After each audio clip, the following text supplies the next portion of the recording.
To the casual diner, a hot, savory bowl of Larang is the ultimate comfort food. A legendary Cebuano fish stew, celebrated for its rich, sour, and spicy depths. But hidden behind the steaming cauldrons of select back-alley eateries lay a dark, highly illegal culinary underworld. For years, a secret menu existed, fueled by the poaching of our ocean's most sacred, ancient guardians. The file opened on a humid morning during my investigative shift at the police headquarters. The calm of the dawn patrol was broken when elite maritime operators from the Bantay Dagat and the Bureau of Fisheries and Aquatic Resources, BFAR, arrived at our deck. They weren't just turning over common poachers, they were turning over a catastrophic environmental crime. Out on the water, authorities had intercepted a poaching vessel carrying a forbidden payload. Bound tightly on the deck were endangered Pawikan, our sacred sea turtles, alongside massive, freshly harvested stingrays. The target destination for this illicit marine harvest? A highly prominent city restaurant notorious for serving underground, Black Market Larang, to elite crowds looking for an illegal culinary thrill. As the duty investigator, I initiated the rigorous legal processing of the suspects and the immediate forensic marking of the seized evidence. The individuals behind the lines were not local subsistence fishermen feeding a family. They were part of a highly coordinated, lucrative poaching chain operating across island boundaries. We locked down the evidence, placed the suspects into maximum security detention cells, and filed formal, heavy criminal charges under the Philippine Fisheries Code and wildlife protection laws. The justice system struck with total force. The poachers were tried, convicted, and sentenced to hard prison time alongside crushing financial fines. The impact of that single raid sent a massive shockwave through the commercial market. Almost overnight, the flagrant display of exotic Larang completely vanished from the local food stalls. The open sale of endangered species was choked out, proving that when law enforcement strikes the supply chain with absolute resolve, the black market collapses. But greed does not surrender easily. It merely retreats into the shadows. Even after the initial convictions, intelligence suggested that select restaurants were still quietly serving Pawikan Larang to a trusted, secret circle of consumers behind closed doors. We didn't let the file close. Our teams launched a series of aggressive, unannounced tactical raids directly into the kitchens of these suspected establishments. We tore down the illusion of secrecy. After multiple consecutive operations, business owners realized the risk far outweighed the profit. The underground trade was permanently dismantled. Today,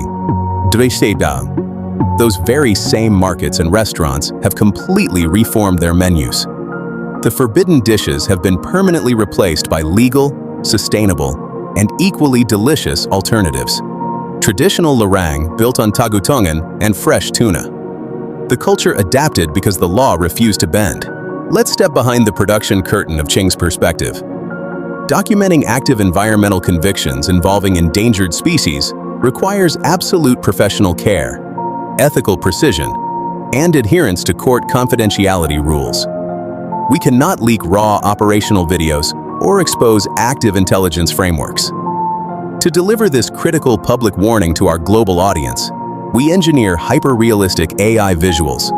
We completely reject cartoon filters or artificial animations. We program the AI engine to capture the raw, emotional weight of the scene, the damp wood of the poaching vessel, the heavy atmosphere of a dawn processing room, and the deep textures of our marine life. This allows us to drive a powerful global conservation message while keeping our judicial processes completely protected. This file forces us to ask a deeply uncomfortable psychological question. Why do so many people fall in line and pay premium prices to eat endangered species like the Pawikan or the stingray? Is it because it possesses some magical, exotic deliciousness? Or is it simply a taste of pure illusion? A dangerous trend driven by ego, status, and the toxic desire to consume something merely because it is forbidden. Let us strip away the illusion. There is no honor, no status, and no true culinary art in consuming an animal that is fighting for its very survival on this planet. For generations, local coastal communities and seasoned fishermen have shared a haunting, heartbreaking testimony. When a Pawikan is captured, dragged onto a boat, and realizes its life is being stolen for a bowl of soup. It cries. It sheds visible, literal tears on the deck. To slaughter a magnificent creature that weeps as it faces human cruelty is an act of absolute pity and moral bankruptcy. The Pawikan is not a menu item. It is a vital pillar of our global marine infrastructure. These ancient creatures can live for over a century, navigating thousands of miles across the open ocean to balance our coral reefs and seagrass beds. When you kill a single sea turtle, you aren't just making a soup. You are ripping out 100 years of ecological history and stealing our children's heritage. My perspective today is a fundamental lesson in stoic discipline. A short-term taste of illusion can never justify the permanent destruction of our natural legacy. To live a life of true status, you must learn to live fairly and protect what cannot protect itself. Obey the process, honor our environmental laws, and say an absolute no to the exploitation of our sea treasures. What is your perspective?